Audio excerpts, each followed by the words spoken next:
Rádio Piauí.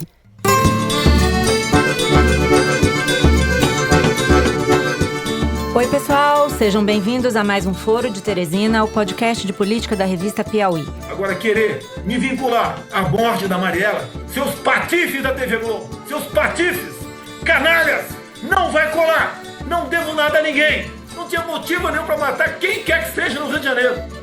Eu sou a Malu Gaspar e mais uma vez eu tô aqui no lugar do Fernando de Barros e Silva, nosso líder que tá em casa se recuperando da virose. Esse vírus é resistente, viu? Mas o Fernando é mais. Então daqui a pouco ele tá de volta à nossa posição aqui de âncora. Enquanto isso, para dar conta da lacuna, o foro segue agitado. Precisa 3 para superar a lacuna do Fernando.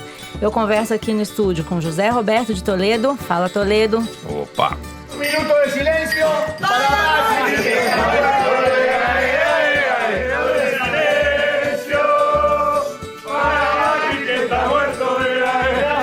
E hoje a gente vai ter a participação de 3 repórteres da Piauí. A gente começa o programa conversando com Alan de Abreu, que também está com a gente aqui no estúdio. Oi, Alan. Olá. E depois a gente chama o Fábio Victor, que vai conversar com a gente de São Paulo. Alô, Malu. E por último, quem entra na roda é o Bernardo Esteves, que também veio aqui para o estúdio no Rio. Oi, Bernardo. Alô. E daqui a 3 meses, daqui a 6 dias, o marisco vai estar poluído? A gente vai morrer por causa do marisco? A gente vai morrer por causa do peixe que está poluído? A gente podendo conter o óleo agora ali? A gente vai abrir o programa falando das investigações do caso Marielle Franco, que implicaram diretamente o nome do presidente Jair Bolsonaro e geraram mais uma crise política. Em seguida, nós vamos falar da eleição na Argentina, o que ela representa para a política externa brasileira e também vamos falar da situação na América Latina. Por fim, no terceiro bloco, a gente discute a crise ambiental causada pelo vazamento de óleo no Nordeste e vamos tentar saber o que anda fazendo o ministro do Meio Ambiente, Ricardo Salles. É isso aí, vem com a gente.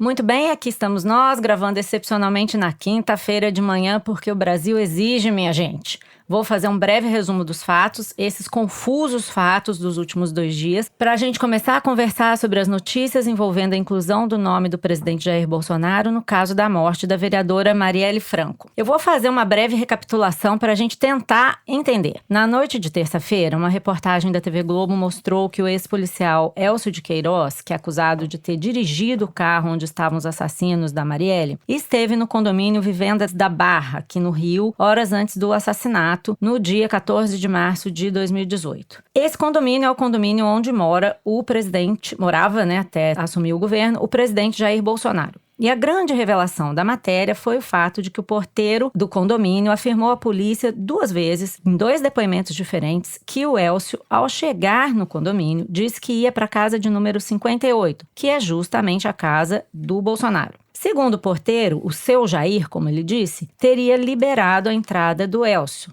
que, no entanto, não foi para a casa do Bolsonaro e sim para a casa do comparsa, o Rony Lessa, que morava no mesmo condomínio, na casa 66, e é acusado de ser o atirador que matou a Marielle. Essa revelação, é claro, caiu como uma bomba e o Bolsonaro reagiu com uma live no Facebook virulenta, xingando a Globo, chamando a divulgação dos fatos de patifaria e etc. Mas eis que, no final da noite de ontem, quarta-feira, a promotora Simone Sibilho, do Ministério Público do Estado do Rio, disse durante uma coletiva de imprensa que o porteiro mentiu. E aí tudo ficou muito mais complexo. Alan, você que está acompanhando essa história já há alguns dias, o porteiro mentiu ou não mentiu? De fato, ao que me parece, Malu, o porteiro mentiu. O porteiro se equivocou, pelo menos, né? Não dá para saber se houve ou não uma fé da parte dele. Por que eu digo isso? Porque fica claro, pelas palavras das promotoras do caso aqui no Rio, e também por aquele vídeo que o Carlos Bolsonaro apresentou nas redes sociais, que no sistema eletrônico da portaria, de fato, naquele horário, às 17h15 da tarde do dia 14 de março de 2018, horas antes da Marielle ser assassinada, o Elcio de Queiroz, um dos suspeitos de ser o comparsa do Rony Lessa no crime,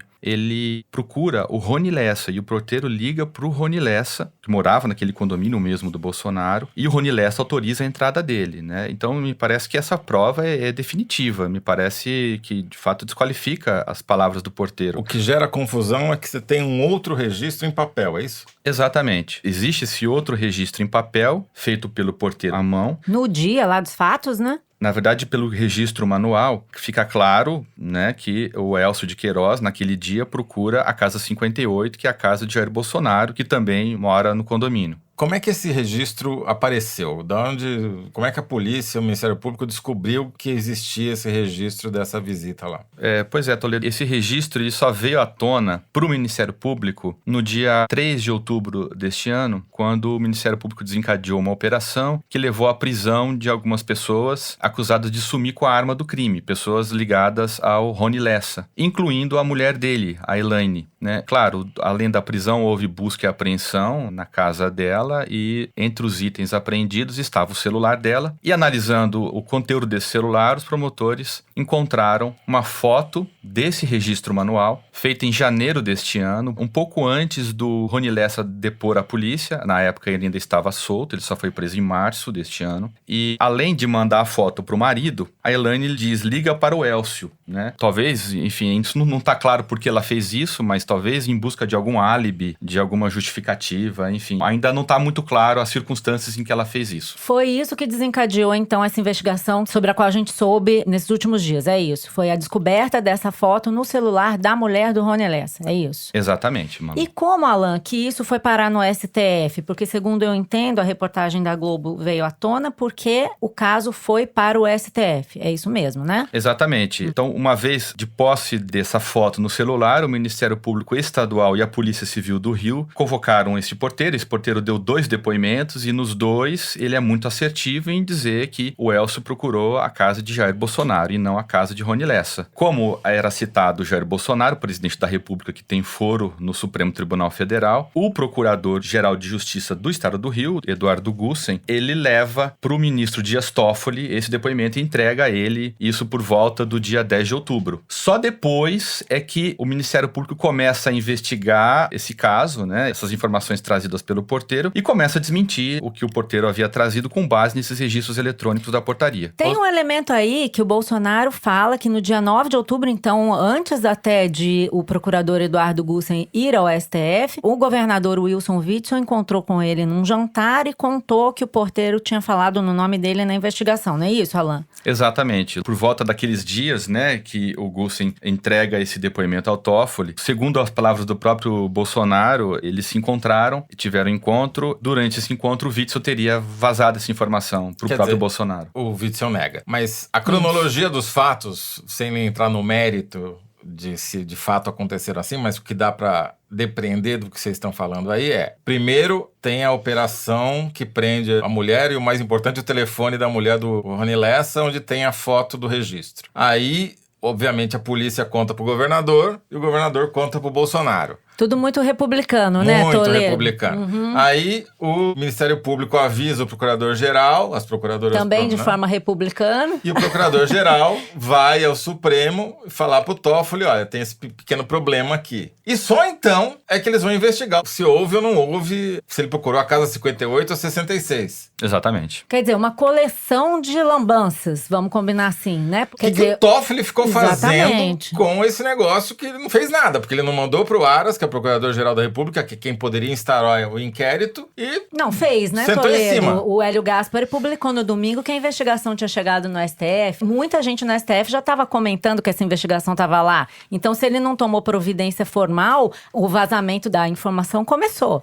Né? Sim, de fato. Como a gente estava comentando ontem, né, Toledo? O presidente sabia que isso existia, o governador sabia que isso existia, o ministro Dias Toffoli sabia que isso existia, o Ministério Público sabia que isso existia, só a população não sabia que isso existia. E isso provocou uma série de consequências que a gente, a priori, pode não ligar Lé com Cré, mas Lé e Cré estão totalmente conectados, porque alguns dias atrás aparece um vídeo no Facebook do presidente da República em que ele faz papel de leão e o PSL, o Supremo Tribunal Federal e outras tantas instituições fazem papel de hiena. E as hienas estão lá tentando morder o leão. E o Leão é salvo pela população, que é o cidadão de bem. O patriota. O patriota. Muito bem. O presidente da República, imediatamente após a divulgação desse vídeo, a malta bolsonarista na internet começa a fazer um escarcéu com esse negócio, como se já estivesse esperando que esse negócio viesse à tona. Porque eles dominam o debate no Twitter assim que o vídeo é publicado. Só que logo em seguida, o Bolsonaro tira do ar o vídeo e manda um WhatsApp, segundo o jornalista Fernando Rodrigues, para o presidente do Supremo, Dias Toffoli, pedindo desculpas por ter chamado o Supremo de hiena. E tudo bem, ficou tudo bem. Só que daí, logo em seguida, estoura o caso, que envolve quem? O presidente da República e o Dias Toffoli. Quer dizer, nada é coincidência. O presidente sabia que essa história ia estourar, porque o advogado dele já tinha sido procurado, ele já tinha sido avisado pelo governador do Rio de Janeiro, entre outras fontes. Imaginamos que, né, a ABIN também funcione. Então, a hiena foi vacina. Foi uma tentativa de colocar, a priori, o Bolsonaro como vítima de uma armação. Só que daí o que aconteceu? Quando apareceu a história da milícia, o Bolsonaro tomou uma lavada no Twitter. Pela primeira vez em muito tempo, a consultoria Arquimedes, que trabalha aqui em parceria conosco, fez um levantamento meio que hora a hora desse debate no Twitter, e aquela primeira vitória que eles tinham tido por causa do Leão e da hiena se transformou numa terrível derrota logo que foi ao ar o Jornal Nacional. Aí ficou na proporção de 8-2 a quantidade de tweets contra o Bolsonaro, porque toda vez que aparece milícia, ele se ferra. Aí vem a live do Bolsonaro de madrugada, em que ele parece o Hitler falando, né? Inclusive no gestual, no cabelo penteado meio pro lado. Ele tava suando, ele tava gritando, batendo. xingando, tava histriônico.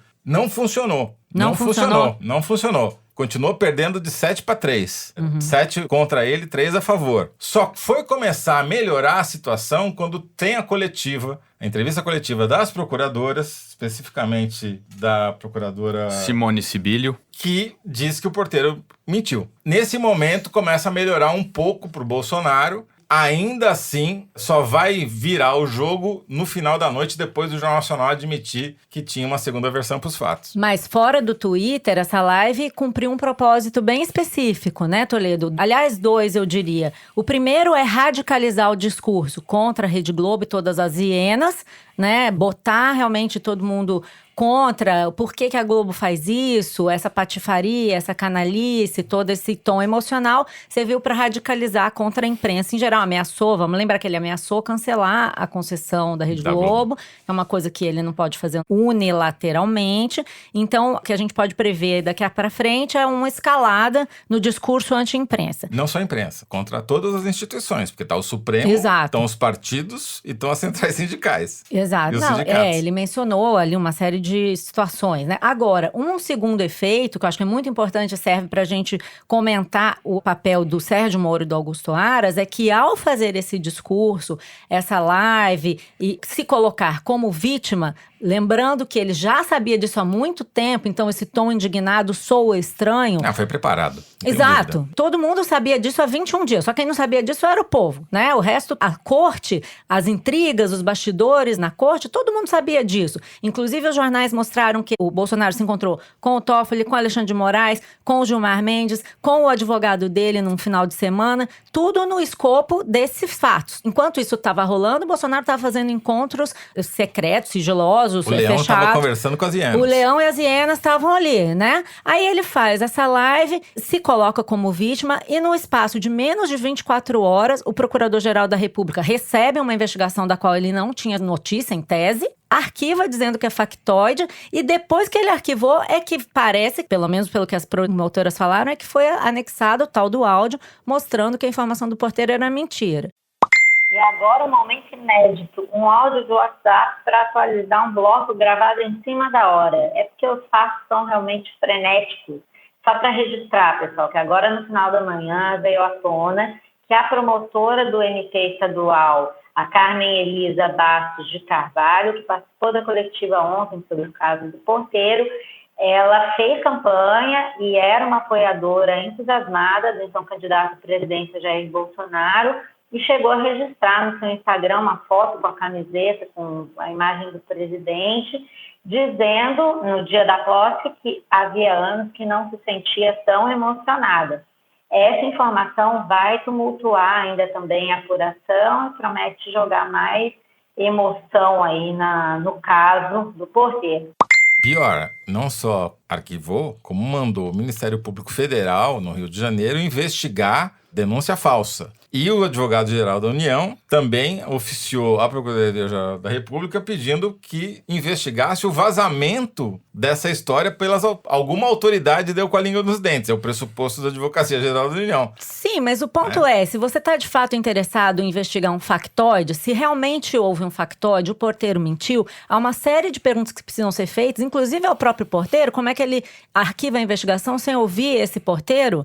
Se o porteiro mentiu ou se enganou, ele só se enganou e depois ele repetiu o mesmo engano 2 vezes? E se ele mentiu, alguém mandou ele mentir? Por que ele fez isso? Na verdade, o que parece é que não tem ninguém interessado em esclarecer de fato o que aconteceu. E são temas graves porque... A gente tá, né? Nós estamos aqui tentando destrinchar isso pro pobre do ouvinte que tá que nem o Cebolinha naquele quadrinho da Mônica que andou circulando. O que está acontecendo? Agora, é curioso que o próprio Bolsonaro já isentou o porteiro. Ele falou, não, o porteiro é o menos culpado nessa história. Como assim, né? O porteiro falou que foi porque, ele. Porque, obviamente, virou uma guerra política. Lógico. Você tá falando, agora virou uma guerra contra as instituições. Em suma, o cenário que tá montado é o leão contra as hienas, e as hienas é basicamente todo mundo, menos o Bolsonaro e a família. Mas quando desliga a câmera, será que o leão encontra com as hienas, bate uma pinga, uma cerveja, come um churrasco, Sim. divide a carniça. O resto dos animais da floresta tá meio desesperado, tentando entender se corre pro lado das hienas, se corre pro lado do leão. Alan, o que acontece agora? Vamos tentar projetar aqui o que a gente pode esperar, quais os próximos passos dessa investigação, desse imbróglio. Pois é, o caso segue na mão do Ministério Público Estadual do Rio, do GAECO, doutora Simone Sibilio, coordenadora do GAECO. Eles já consideram que é um crime já esclarecido, o assassinato dela em si, e seguem nas pistas dos mandantes, né? A última vez que eu conversei com a doutora Simone, ela diz que tem tido bons avanços nessa investigação do mandante. Não dá detalhe para não atrapalhar Sigilo as investigações, exatamente. Não dá nome de pessoas também, mas diz que tem tido frutos nesse inquérito. Então agora é a gente aguardar e esperar os próximos passos aí do Ministério Público. Que ninguém mais faça nenhuma lambança, né? Porque a gente quer saber o que é verdade, não viver no meio dessa confusão, né? Pois é. Ok, gente, muitas emoções, muitas dúvidas, mais dúvidas do que certezas, mas a gente tem que terminar esse bloco. Eu me despeço do Alan. Tchau, Alan. Tchau. Tchau, Alan. E quem se junta a nós agora é o Fábio Vitor, que vai falar sobre a estável e tranquila situação da Argentina, né? Que diante dessa confusão nossa, parece até que tá tudo bem, né? Só tem certeza, né? Só certeza. Esse episódio do Foro de Teresina tem o apoio de Max Milhas. Lá você encontra passagens aéreas mais baratas do que nos sites das companhias. E os ouvintes do Foro ainda têm um desconto extra. Na hora de fechar a compra, no site ou no aplicativo, é só usar o cupom FORO25 para ganhar R$25 de desconto na sua passagem. Max Milhas, o jeito inteligente de comprar passagens aéreas. No último domingo, dia 27, a Argentina elegeu o seu próximo presidente da República. E como já antecipavam as pesquisas, o candidato peronista Alberto Fernandes foi eleito com folga. Ele teve 48% dos votos, derrotou em primeiro turno o atual presidente da Argentina, Maurício Macri, que teve 40% dos votos. A vitória do Fernandes, é claro, representa uma vitória da esquerda e, mais do que isso, uma volta ao poder do kirchnerismo, já que a ex-presidente Cristina Kirchner, que governou o país até 2015, é a vice do Fernandes e foi a grande figura política dessa eleição. Fábio, vamos por partes. Explica pra gente quem é o Alberto Fernandes e o que é que representa essa vitória dele. Olha só, o Alberto Fernandes era um político de direita, foi assessor do Carlos Menem, neoliberal, e que só mais tarde converteu-se ao peronismo. Inclusive foi um crítico do governo da Cristina Kirchner e que depois se aliou a ela. E eu acho que a gente tem que reconhecer que foi uma jogada de mestra da Cristina Kirchner ao abrir a cabeça de chapa para um candidato mais moderado. Talvez talvez se ela tivesse sido a candidata, ela não tivesse conseguido ganhar. O país está muito polarizado e o kirchnerismo provoca muitas reações negativas ainda no país. Mas com essa jogada, ela uniu os setores do peronismo que estavam em conflito. A pergunta de $1 milhão agora, para mim, é o papel que ela vai ter no governo e como vai se desenvolver essa relação, a princípio com potencial de tensão muito grande, entre ela e o Fernandes. Não vamos esquecer que na América Latina temos 2 casos recentes de criaturas que romperam de forma definitiva com seus criadores, né? O Juan Manuel Santos, na Colômbia, que era ministro do Álvaro Uribe, que viraria um opositor do uribismo, e o Lenín Moreno, no Equador, que era o candidato do Rafael Correa, com quem rompeu nos primeiros meses de governo. Claro que a Argentina, não estou comparando a Argentina é um caso à parte, né? Nenhum outro país da região deu 9 calotes, né? Lá tudo é muito intenso, pro bem e pro mal. E agora não é diferente, né? No artigo na Piauí desse mês, a Josefina Licitra diz que nos últimos tempos os argentinos se acostumaram a consultar o risco país e a cotação do dólar com a naturalidade com que um diabético mede seu nível de glicose no sangue. Eu achei uma metáfora curiosa. Acho que essa pergunta que você fez, que todos estão se fazendo, é a pergunta principal na Argentina também. E eu conversei ontem com o Hugo Alconada, que é um jornalista investigativo lá da Argentina, que é também um analista político, que cobriu aí toda a era Kirchner, e foi correspondente nos Estados Unidos na época do governo do Néstor Kirchner. Inclusive, ele me passou aqui um levantamento do que existe contra ela na Argentina. São 13 processos,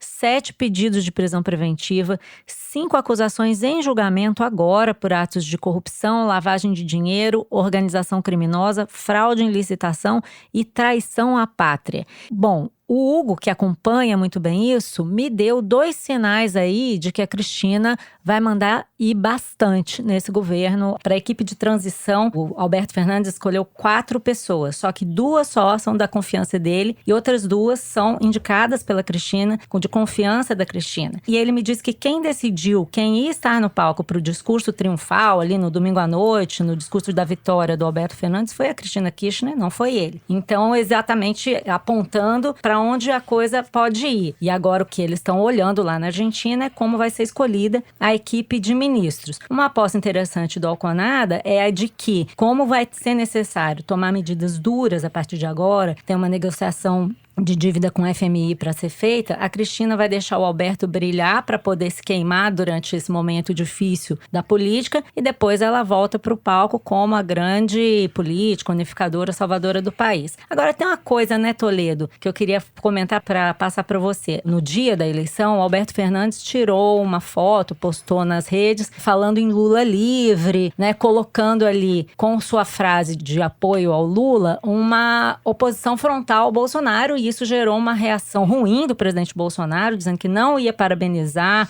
o Alberto Fernandes. E existe um temor aí, tanto lá na Argentina como aqui no Brasil, de como as coisas vão evoluir na relação bilateral Mercosul, Brasil, Argentina. O que você acha? Eu acho que o Bolsonaro tem outras preocupações agora. Está longe de ser a maior preocupação na cabeça do Bolsonaro. Sim, mas no tocante a isso daí, o que você acha? No tocante a isso daí, eu acho que os fatos vão se impor. Mas queria dar um pitaco no que vocês falaram. A gente publicou essa semana no site da Piauí uma análise do professor da Fundação Getúlio Vargas de Relações Internacionais, o Oliver Stenkwell, sobre a eleição na Argentina e sobre o que está acontecendo na América Latina. E ele justamente avalia que o grau de influência da Cristina Kirchner no governo do Fernandes vai depender do sucesso que ele tiver logo de cara para tentar debelar a crise que o Macri botou a Argentina. Vamos lembrar rapidinho, porque eu acho que é importante para contextualizar. A Cristina Kirchner sucedeu o marido, que ficaram juntos 3 mandatos praticamente comandando a Argentina. Quando ela terminou o mandato na eleição de 2015, o candidato dela perdeu para o Macri, que era um candidato tido como a voz do mercado. Tanto que quando ele é eleito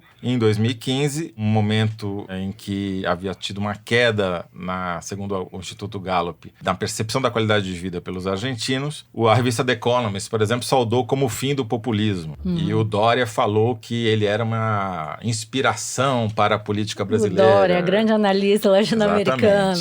E logo de cara, o Macri aprovou uma reforma da Previdência que o então presidente Temer disse que serviria também de inspiração para aprovar a reforma da Previdência dele, Temer. Em suma, ele passou a ser visto como o espelho liberal, econômico, business-friendly para o meio de negócios e financeiro da América Latina e internacional. O governo dele foi de mal a pior, a percepção de qualidade de vida na Argentina foi caindo, ao ponto de chegar em 2018, ano passado, no ponto mais baixo em 10 anos. E isso explica a volta do kirchnerismo e do peronismo ao poder, com essa dobradinha que vocês já bem explicaram aí da Cristina com o Fernandes. Inclusive, o que a gente mais ouve sobre o Alberto Fernandes, né, Toledo, é a palavra pragmático, né? Sem dúvida nenhuma. E por isso que eu acho que as relações entre Brasil e Argentina não vão degringolar, primeiro porque são parceiros econômicos super, ultra importantes um para o outro. Money talks, então. Bullshit walks. Não tem como você fugir disso. Os dois vão ser prejudicados numa guerra comercial, ou que seja entre os dois países, ou se um quiser acabar com o Mercosul, qualquer coisa que o valha. E não é do estilo, eu acho, do Fernandes ir para o confronto direto. Ele marcou posição porque ele tinha sido hostilizado antes pelo Bolsonaro durante a campanha, que falou que os caras tinham votado mal, que não podiam votar, ficou ameaçando praticamente os argentinos. E existia, segundo o Alconado, uma demanda mesmo por essa reação mais radical. E é bom que é uma reação retórica, né? Não é uma reação prática, claro. Então você pode agradar seu eleitorado sem ter grandes consequências práticas, né? Sem dúvida. Só dando números ao que o Toledo falou sobre a parceria, quer dizer, a Argentina é a terceira maior parceira comercial do Brasil, só atrás de China e dos Estados Unidos. Quer dizer, compram 15 bilhões de dólares por ano ao Brasil. Então, assim, o Bolsonaro, como tudo que diz respeito à política externa e a quase todas as políticas do governo, ele age como uma biruta de aeroporto ali, ao sabor, digamos, do vento da plateia. Pra base dele, ele faz... Não sei se é de aeroporto, viu? Pra base dele, ele faz um showzinho, mas depois acaba sendo contido pela realidade, por alguns adultos que ainda restam ali na sala. Então, em qual Bolsonaro a gente deve crer? Naquele que disse que se o Fernandes ganhasse, a Argentina viraria outra Venezuela, que ameaçou implodir o Mercosul, que disse que os argentinos escolheram mal e, como já foi falado, se recusou a cumprimentar o Fernandes. Lembrando que todo mundo, inclusive o FMI, com quem a Argentina vive essa relação turbulenta, os Estados Unidos, enfim, todo mundo parabenizou, mas o Bolsonaro não. Ou a gente acredita no Bolsonaro que diz que pretende ampliar qualquer comércio com a Argentina, que não pensamos em romper nada com a Argentina. Enfim, são essas ameaças, essa retórica indecorosa, né? Eu acho que ele vai querer vender mais abacate para a Argentina, viu?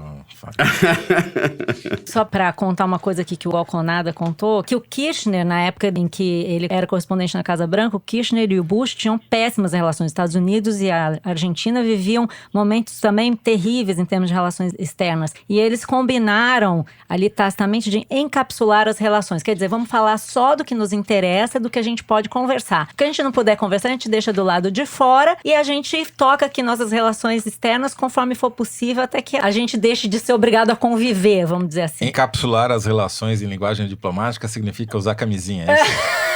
Eu não sei se o Kirchner e o Bush usaram camisinha nessas relações. Não, eu só tô me referindo à famosa frase do Menem, outro ex-presidente argentino, que disse que queria ter relações carnais com os Estados Unidos. Meu Deus, já pensou o Alberto Fernandes com relações carnais com o Bolsonaro? Mas Jesus com camisinha. amado. Mas, gente, não dá pra deixar de falar, houve quem superasse, né, o papelão diplomático do Bolsonaro, né, que na disputa entre os ministros lunáticos do governo, o chanceler Ernesto Araújo avançou umas casas graças a essa eleição da Argentina, né? Pois Ele foi ao Twitter dizer que as forças do mal estão celebrando a vitória de Fernandes e pediu uma América do Sul sem ditaduras. Esqueceram de botar o Fernandes de hiena no vídeo, né? Faltou essa hiena. Pois é, quer dizer, além de um linguajar completamente inadequado, na política e na diplomacia não faz sentido tratar o outro, seja um adversário ou um país com que se tem divergências, como mal, muito menos força do mal. E o pior é a disfarçatez em dizer que rejeita ditaduras, sendo que ele integra um governo que faz apologia da ditadura brasileira, né? Na semana em que ele estava visitando o ditador da Arábia Saudita. Pois é, o próprio Araújo já fez apologia da ditadura brasileira, quer dizer, um escárnio, né? Seria cômico se não fosse trágico, como sempre. Se o Araújo não fizer isso, ninguém lembra que ele existe. Tem isso daí também, Ele não serve pra absolutamente nada. Fora o Ernesto, né, Fábio, outros ministros do presidente Bolsonaro demonstraram estar bastante preocupados com essa situação na América Latina. Não só com a Argentina, mas também com a situação no Chile, a eclosão desses protestos aí pelo continente. Vamos lembrar que também na Bolívia houve protestos ontem, 35 pessoas ficaram feridas, e eles estão muito preocupados que essa turbulência chegue ao Brasil, né, Toledo? Pois é, a gente nunca sabe como essas coisas começam, né? Ninguém conseguiu prever junho de 2013 no Brasil, apesar de já ter havido a Primavera Árabe, os conflitos em Londres, etc, etc. Se vai haver aqui ou não, é impossível da gente dizer. Porém, se houver, não cabe a ninguém, muito menos ao filho do presidente da República, líder do partido dele na Câmara, nem sequer ao general de pijama Heleno, dizer o que a população deve ou não fazer na rua. Não é da conta deles. E muito menos é da conta das Forças Armadas querer se meter em assunto civil. Tem que ficar no quartel, que é onde eles deveriam ter ficado, nem no governo deveriam estar. Bom, depois dessa ênfase, essa patifaria... Lembrei o Bolsonaro agora, não? Lembrei o Bolsonaro? Eu tive um feelings, assim, um live feelings com você. Eu fiquei ensaiando que nem ele. Fiquei ensaiando que nem ele. Foi inspiração, você ficou ali assistindo a live. Eu fiquei ouvindo, falei, vou fazer que nem ele. E ficou imbuído aí desse espírito e tal. Bom, com essa patifaria toledal, a gente encerra esse bloco e passa pro número da semana, que é pra dar uma acalmada nos ânimos, ou não, né? Sei lá. Olha só, Luiz Maza, nosso Luiz de Frota, vai ler aí um número instigante ou curioso tirado da seção Igualdades do site da Piauí. Luiz, qual o número? 58. Não. 66. Vocês não vão saber responder, não. Então, é o seguinte, vocês sabem quantas pessoas trabalham com carteira assinada no Brasil? No idea. São 36 milhões de brasileiros com carteira assinada. Eles são a minoria, é claro, já que outros 43 milhões de brasileiros trabalham ou sem carteira ou por conta própria. Há uma predominância dos empregos formais no Brasil, mas, por outro lado, o que tem acontecido nos últimos meses é uma leve recuperação dos empregos com carteira assinada. De janeiro a setembro desse ano, teve mais gente contratada com carteira assinada do que gente demitida de empregos que tem carteira assinada. E depois fala que a imprensa não dá notícia boa aí, ó. Notícia boa, boas notícias. A má notícia pro Bolsonaro é que isso está concentrado na região centro-oeste, tá 3-1 em relação ao nordeste. Quer dizer, onde ele vai mal, o emprego continua mal. É verdade. E vai mais mal ainda por causa do assunto que a gente vai falar no próximo bloco, para o qual a gente vai convidar o nosso querido Bernardo Esteves. Então a gente se despede do Fábio Vitor. Valeu, Fábio, pela sua contribuição. Obrigado, Malu. Obrigado, Toledo. Um abraço, um beijo para vocês e para os ouvintes. Beijão para você. Tchau, Fábio. Tchau. E agora a gente tem o querido Bernardo Esteves, que vai contar pra gente as últimas da terrível crise ambiental no Nordeste.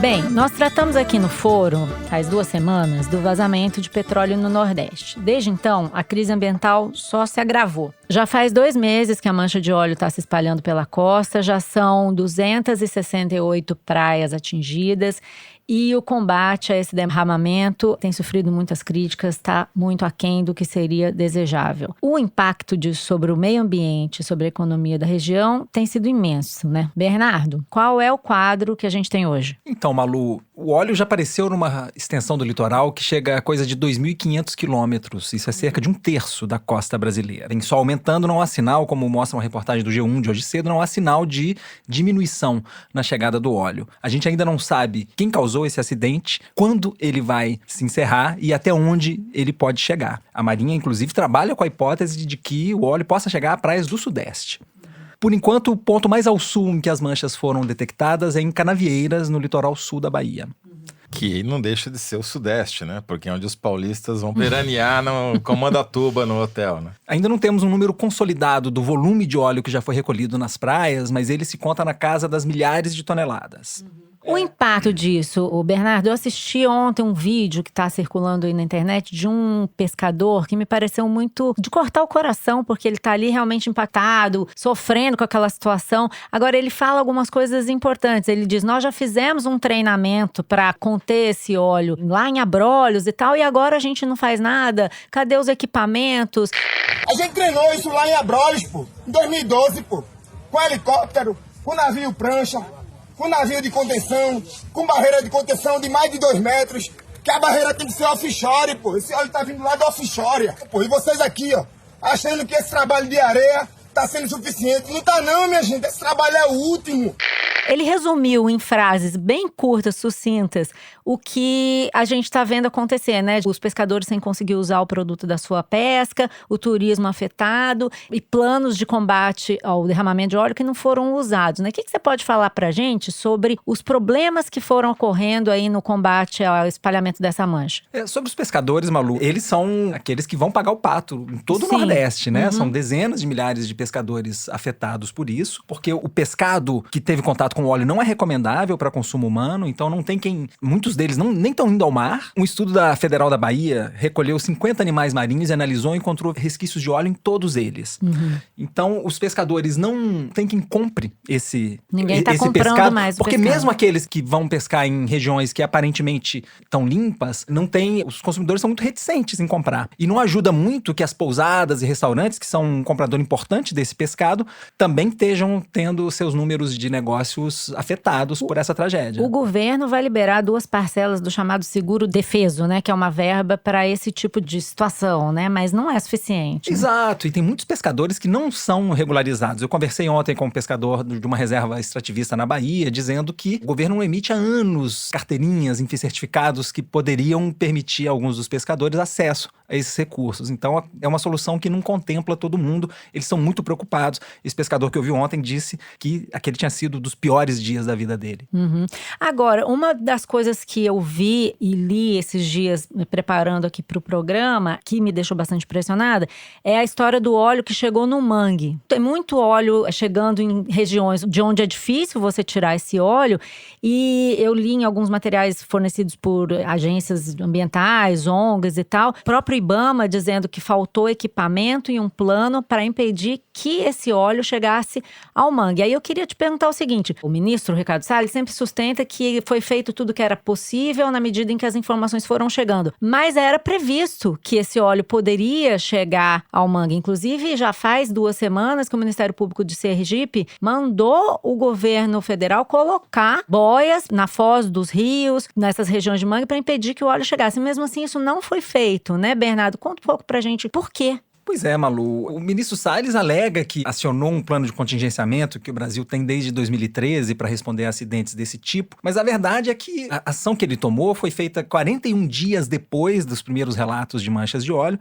e, na verdade, foi um ofício enviado à Casa Civil designando a Marinha como líder do grupo de trabalho que responderia ao acidente, envolvendo o IBAMA, que é uma autarquia vinculada ao Ministério do Meio Ambiente, a ANP, Agência Nacional de Petróleo, e a Marinha. O Salles apontou a Marinha como líder desse esforço, embora o plano de contingenciamento preveja que a autoridade nacional seja o Ministério do Meio Ambiente. O Globo de hoje mostra um relatório do IBAMA que disse que o ministro proibiu o IBAMA de comunicar publicamente essa situação do vazamento como se fosse uma situação de emergência. Ou seja, na verdade, a principal instrução do Plano Nacional de Contingenciamento, que seria informar a população periodicamente, Exato. Ele não só ignorou, como impediu. O plano prevê ampla visibilidade para as informações, tanto para a população quanto para a imprensa, e isso foi feito meio na surdina. Agora, Toledo, eu te pergunto, diante de uma situação assim tão grave e calamitosa, o que faz o ministro do Meio Ambiente, Ricardo Salles? Basicamente, o que ele faz é mentir, porque essa declaração do Greenpeace é um dos maiores absurdos que já saiu publicado em algum lugar. E não é porque o Greenpeace é bonzinho, é por uma questão matemática. Vamos lá. O navio Esperança do Greenpeace, que ele disse que estava curiosamente na costa brasileira quando houve os vazamentos, primeiro estava no lugar errado, porque ele não estaria no ponto certo onde todos os estudos da COP, por exemplo, aqui do Rio de Janeiro, apontam que teria que ter sido a origem dos vazamentos. Estaria muito longe disso, estaria na costa leste-oeste ali, vindo da Guiana. Então, geograficamente já não bate. Mas o pior não é isso. É um navio de 72 metros, cabem 40 pessoas e tem um convés minúsculo. Isso significa que seria impossível ele armazenar o óleo que foi já recolhido. Até agora foi recolhido 1.000 toneladas de óleo nas praias do Nordeste brasileiro, Norte e Nordeste brasileiro. Isso, nas minhas contas aqui, dá mais ou menos 6.290 barris de petróleo, porque não teria outro jeito de transportar esse petróleo para jogar no oceano e que ele chegar nas praias brasileiras para cometer um ato terrorista, como sugeriu o ministro. Teria que fazer umas 20 mil viagens entre a Venezuela e o litoral brasileiro para transportar 6.290 barris no navio de 72 metros do Greenpeace. Então, é absolutamente descabida de qualquer relação com a realidade. Ele essa repetiu acusação. a acusação às ONGs que ele fez na época das queimadas da Amazônia, né? Que também não ficou comprovado. Inclusive, o presidente Jair Bolsonaro foi interpelado, né? Para explicar o que ele queria dizer com isso, né? Então, não é o único que mente, porque o Hamilton Mourão, aqui estou citando uma checagem do Aos Fatos sobre as declarações de governantes brasileiros, que foi até você que postou aqui no nosso grupo interno. Tô roubando de você. Imagina que é isso, é para nós. É para nós, então vamos lá. O Hamilton Mourão disse que o óleo já tinha sido recolhido. O Bernardo acabou de falar que o óleo não para de chegar e não tem indício de quando vai parar. Então, Mourão falou bobagem. O ministro do Turismo falou que as praias do Nordeste estavam lotadas de gente. Outra mentira. Foi lá dizer que estavam próprias, né? O Mandetta falou que o óleo não faz mal. Daí tem benzeno, tem tolueno, tem Mandetta, tem de tudo nessa. Só não tem Bolsonaro. De componente tóxico, que são componentes desse óleo que podem fazer mal pra pele, pra rins, fígado. Enfim, é uma coleção aqui de barbaridades que o governo Bolsonaro falou e nenhuma delas bate com a realidade. Quer dizer, é uma política, isso não é acaso. Agora, vale ressaltar, Toledo, que a respeito da declaração do ministro sobre o Greenpeace, estimulado a se explicar depois, ele disse que, na verdade, o que ele queria sugerir era que o Greenpeace não foi ajudar, embora o seu barco estivesse nas imediações. Eles foram ajudar, né? Eles estiveram lá, os voluntários foram às praias, né? Pois é, mas a verdade é que o tweet pegou muito mal e ele, inclusive, tomou um puxão de orelha do presidente da Câmara, Rodrigo Maia. Foi convocado a se explicar, inclusive, né? Isso. Agora, pergunto pra você, Bernardo, se você tem um ministro que faz essa quantidade de besteira. Até estão falando aqui, entre parênteses, uma informação que eu tô ouvindo lá no Palácio. Já tem gente sugerindo ao presidente, final de primeiro ano, crise, desmantelo total, fazer uma reforma ministerial. Você tem um ministro que faz essa quantidade de besteira, uma situação grave na área ambiental. Você faz o que com esse ministro se você, por acaso, faz uma reforma ministerial? Essa é a questão do milhão, Malu. O que você faz, Bernardo? O que você faz com um ministro que só faz besteira? Você cobra uma ação mais enfática em defesa do meio ambiente, que é a missão constitucional dele. Mas o Bolsonaro não fez isso. O Bolsonaro, no meio dessa confusão, enviou para o Congresso Nacional uma medida provisória conhecida como MP 900, que dá ao ministro do Meio Ambiente poder discricionário sobre o uso dos fundos arrecadados com as multas do IBAMA. Nós estamos falando de recursos que podem chegar a 15 bilhões de reais, considerando o passivo das multas não pagas e acumuladas nos órgãos ambientais. E ele, ao invés de punir o seu ministro, ele está premiando o ministro. Claro, né? Porque ele só quer ministro que fala em verdade, porque isso ajuda essa política de inverdade dele. Para vocês entenderem do que eu tô falando, antigamente as empresas que eram multadas, tinham multas ambientais, elas podiam ter um desconto de 60% nas multas e escolher com esses 40% em que fundos elas iriam aplicar. Era bom porque elas pagavam, era bom porque elas podiam até fazer um discurso de que está colaborando com o meio ambiente e elas podiam escolher os projetos, o Ministério fazia um edital, havia regras, enfim, havia toda uma institucionalidade, uma regulação em torno disso. O ministro cancelou essas regras, ficou enrolando aí, disse que até iam ser substituídas por novas, e agora a gente tem essa MP no Congresso premiando o ministro Ricardo Salles pelo seu desempenho no Ministério do Meio Ambiente. Havia projetos no valor de R$1 bilhão já aprovados, que faltavam só começar a ser executados, mas muitos deles eram propostos por ONGs, que o atual governo não gosta, então, portanto, ele cancelou esse mecanismo. Um projeto que poderia ter sido beneficiado seria um projeto de prevenção de desastres de derramamento de óleo. O que a gente ouviu falar muito aí nesse caso? Que não havia equipamentos para as pessoas colherem o óleo, retirarem o óleo das praias. Você tem que ter um equipamento que impeça que o óleo entre na sua pele, afete suas vias respiratórias. Quer dizer, né? Quem tem esse equipamento, segundo o que me dizem os ambientalistas, são as empresas. E, inclusive, esse relatório do IBAMA que o Globo divulgou hoje diz que foi pedido para a Petrobras fornecer esses equipamentos e que a empresa teria se resistido a fazer isso por não saber quem ia pagar. Se você tem um plano de crise, um plano de contingenciamento, um comitê de crise funcionando, você pode demandar isso das empresas. Mas o presidente não achou nada disso importante, né, Toledo? Importante mesmo era fazer uma live reclamando de uma investigação Supremo da Polícia Civil do Rio de Janeiro, que está no STF. O Teresino está me dizendo aqui que ele vai dar o troféu Motosserra de Ouro pro Ricardo Salles ao final do mandato dele, porque vai ser o ministro que mais contribuiu para a devastação do país. E o troféu Petróleo Emporcalhado? Será que a gente pode dar esse troféu para ele? Aí é pro conjunto da obra, pro conjunto do governo Bolsonaro, eu acho. O ministro Salles, convém lembrar, ele não perde uma oportunidade de lembrar a origem venezuelana desse petróleo, embora isso não esclareça nada sobre a bandeira do navio que vazou esse petróleo. E ele segue empenhado, muito preocupado em determinar o culpado, embora para o combate às manchas de óleo fosse para nós muito mais útil saber agora quanto petróleo vazou e quando, que nos ajudaria a programar as ações de combate. A minha pergunta para o ministro Salles é a seguinte: se por acaso os laboratórios tivessem indicado que a origem do petróleo era a Arábia Saudita, ele ia sugerir que o príncipe da Arábia Saudita era o responsável pelo vazamento no Brasil? Será? Agora, esta é a pergunta que não quer calar. Agora, um efeito colateral disso tudo, para voltar a esse atrito entre o ministro Salles e o Rodrigo Maia, presidente da Câmara, é que pode voltar à pauta do Congresso a votação de um projeto de lei chamada Lei do Mar, que foi proposta pelo Sarney Filho, então deputado. Ele foi ministro do Meio Ambiente também, no governo Temer e no governo Fernando Henrique. E é uma lei que estabelece políticas mais robustas de proteção para os mares. Uma lei que cria política nacional para conservação e uso sustentável do bioma marinho brasileiro e prevê instrumentos para conciliar a exploração comercial dos recursos do mar e a proteção da biodiversidade. Seria, claro, uma boa notícia para o meio ambiente, que é uma área em que a gente só vem tendo más notícias ultimamente, mas é triste que isso seja uma reação a uma das piores tragédias ambientais da história do Brasil e não uma ação de proatividade dos nossos parlamentares. Não custa lembrar que esse projeto é de 2013, portanto essa é a terceira legislatura que está apreciando esse projeto de lei. Mas pelo menos se for implantado, é alguma proteção que os órgãos ambientais têm contra o próprio ministro do Meio Ambiente, né? Isso, e a volta desse projeto à pauta da Câmara seria uma reação do Rodrigo Maia nesse cabo de guerra dele com o ministro Salles. Dando ordem, botando ordem aí nessa bagunça. O Rodrigo podia criar um plano de contingência contra o ministro.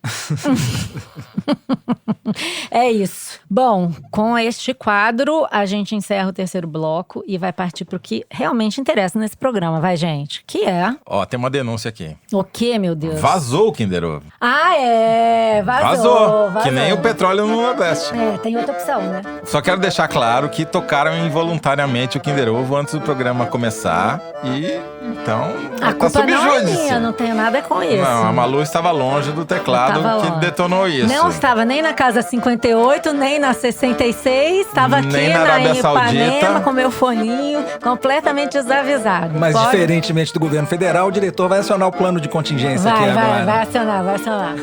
Vamos lá, Luca, toca pra nós.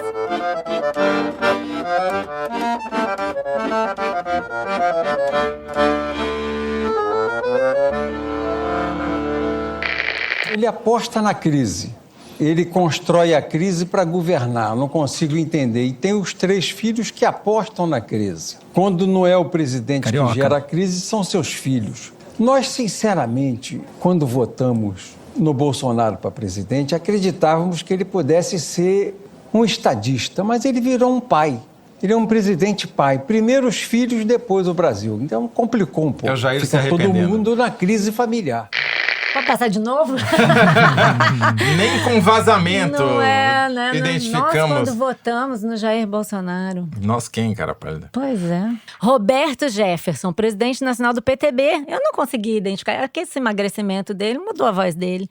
Em entrevista eu achei ao jornal... mais fina a voz dele. Pois é, ele emagreceu, a voz dele mudou. Roberto Jefferson, vou ler aqui direitinho. Roberto Jefferson, presidente nacional do PTB, em entrevista ao jornal Bom Dia Mirante da TV Globo Maranhão, no último dia 25. Nós, quando votamos no Bolsonaro... Minha dúvida é a seguinte, o que a TV Mirante do Maranhão tem para entrevistar o Roberto Jefferson, que não é nada nem no Rio de Janeiro? Ele deve ter alguma coisa lá, o PTB do Maranhão deve estar fazendo alguma coisa com o Sarney, tá rolando, ou com o Dinos, tá rolando alguma coisa lá que nós estamos... Kinder Ovo botando as pautas na rua, hein? Chamando a atenção. TV Mirante do Maranhão e o diretor Luiz de Maza retirando Roberto Jefferson do anonimato, onde ele deveria permanecer. Bom, depois desse Kinder Ovo aí do Halloween, né? Trouxe da tumba, né, Luiz? Vamos lá. É hora de ler as mensagens dos nossos ouvintes. E eu aproveito para lembrar que quem quiser escrever para o Foro é só deixar um comentário nas redes sociais da Piauí, nos tocadores, ou enviar um e-mail para o nosso forodeteresina@revistapiauí.com.br. A nossa produtora Mari Faria vai coletar tudo e passar pra gente. E, então, vou começar eu lendo uma mensagem da Marina Dias que tuitou assim: vocês podiam pegar leve no Kinder Ovo. Eu tava escutando a parada e tava rindo, crente que era um pastor e o cidadão é o ministro da educação. Ninguém merece esse choque de realidade numa sexta de manhã. Mas não era o ministro, né, Toledo? Era uma pedra. Era uma pedra. Então. Tem mais gente indignada, Malu, e é comigo mesmo, é com a pedra. O Héctor Augusto me mandou um desaforo jurídico, na verdade meio linguístico, meio jurídico, dizendo o seguinte: na última edição do Foro, no bloco sobre o STF, Toledo soltou um pedir vistas. Mas não se pede vistas, e sim vista. Pedir vistas seria o sinônimo para pedir olhos. Ele tem razão. Os ministros não pediram os olhos de ninguém, só nem pediram, né? Nem pediram pra ver nada. Ou seja, foi um desaforo completo. O Héctor Augusto tem toda a razão. Aproveitando eu para corrigir aqui, já que você falou em correção, a sessão erramos. Eu falei na semana passada que as 15 pessoas que tinham sido mortas nos protestos do Chile, todas eram pelas mãos de militares. Não são 4 com autoria comprovada de militares. Os outros ainda a gente não sabe. Ok. E aproveitando seu gancho aqui, Toledo, tem mais um desaforo, esse 100% linguístico. Quem mandou foi o Thiago por e-mail, reclamando que em alguns foros tem sido cometido um certo espanholismo quando vocês dizem que o repórter fala desde Brasília ou desde São Paulo. Diz o Thiago, desde em português não tem caráter de localização como no espanhol. Em português a relação é sempre de movimento, começando num lugar e terminando em outro. Para falar desde Brasília até o Rio, a pessoa teria que fazer uma longa viagem falando sem parar. Ele inclusive anexou uma coluna do professor Pasquale que trata disso. Muito bem, Thiago, tá feita a correção. Pessoal zelando pela nossa correção gramatical, ortográfica e discursal, né? Muito bem. Bom, e para compensar esses desaforos aí todos, eu vou ler uma mensagem da Bruna Weber, que tem um quê de momento cabeção. Ela fala assim: gostaria de comunicá-los que o status de ouvinte do Foro de Teresina aparentemente virou moeda no conceito de capital social de Bourdieu. Bom, deixa eu explicar. Tem gente caçando match no Tinder usando esse argumento. Nossa, ela escreve assim: confesso que não achei ruim. Olha só, a galera dando match, usando Foro para pegar uns peguetes. Ó, então você dá parabéns aqui. A Elis Regina, gente, eu tive que dar parabéns. O nosso ouvinte Henrique pediu para, se possível, mencionar o aniversário da amada Elis Regina, que ocorre na sexta, dia 1º. Ouvimos o Foro sempre juntos, no trânsito ou lavando louça. Amo ela, amamos vocês. Um beijo, Henrique. Parabéns, Elis Regina. Bom, o Foro também é informação e conhecimento. Chegou aqui uma nota muito interessante, eu diria transcendental até, do Rafael Gílio Bueno, dizendo o seguinte: estava eu explorando o portal Datapedia, pesquisando pelos municípios cujos prefeitos são do PSL, o partido do presidente da República, em tese, quando tive a surpresa de saber que o município de Laranjal, no Paraná, é governado pelo prefeito Josmar Pereira do PSL. Naturalmente. Esse município se adiantou, diz aqui o Rafael, um pouco a onda de consciência pesada do PSL e já assumiu a prática de candidaturas laranja. Abraços calorosos. Rafael, só para deixar claro que Laranjal não faz parte da Grande Matão. Muito bem. Recebemos aqui inúmeros vídeos de apoio ao Teresino, porque saiu uma reportagem, vídeos e manifestações de apoio ao Teresino, porque saiu uma reportagem no Valor dessa semana, dizendo que os agricultores declararam guerra ao Teresino e aos primos dele, né, os javaporcos. Então estamos aqui, mensagens de solidariedade já foram prestadas ao Teresino, que agradece efusivamente o apoio. E eu queria fazer uma denúncia. Eu não vou dar nomes, porque é chato, mas um ouvinte mandou uma mensagem para você pelo Twitter, pública, dizendo que me encontrou no voo da ponte aérea. Depois me seguiu para saber se eu ia pegar Uber ou táxi. Meu filho, é a fama. Eu vou pedir segurança, vou requisitar a segurança pro Sérgio Moro. Assim não dá. Chama a Polícia Federal. Bom, terminando, eu só vou ler aqui um tweet de encerramento, um tweet bem curtinho do usuário Antônimo, que botou assim: a bicha ouvindo o Foro de Teresina enquanto rega as plantas não quer mal a ninguém. E nós também não queremos mal a ninguém, só queremos bem para todos. E nesse estado de espírito, vamos terminar o programa e vamos aos créditos. O Foro de Teresina é uma produção da Rádio Novelo para a revista Piauí, com a coordenação geral da Paula Scarpim. Nosso diretor é o Luiz de Maza, nossas produtoras são a Mari Faria e a Ana Carolina Santos. A Júlia Sena grava o vídeo do Foro Privilegiado, o teaser que a gente publica nas redes sociais da Piauí e no YouTube. A edição do programa é do Tiago Picado e da Evelyn Argento. A finalização e a mixagem do Foro são do João Jabassi, que também é o intérprete da nossa melodia tema, composta pelos piauienses Vânia Salles e Beto Boreno. Quem faz a nossa coordenação digital é a Kellen Moraes. O Foro de Teresina é gravado no Estúdio Rastro, hoje com o nosso querido Luca Mendes. Eu sou a Malu Gaspar e me despeço dos meus colegas Bernardo Esteves. Obrigada, Bernardo. Tchau, tchau, gente. E José Roberto de Toledo. Tchau, Toledo. Don't cry for me, Argentina. A gente se vê na semana que vem, torcendo para que o Fernando já esteja com a gente. Um beijo para vocês, até lá.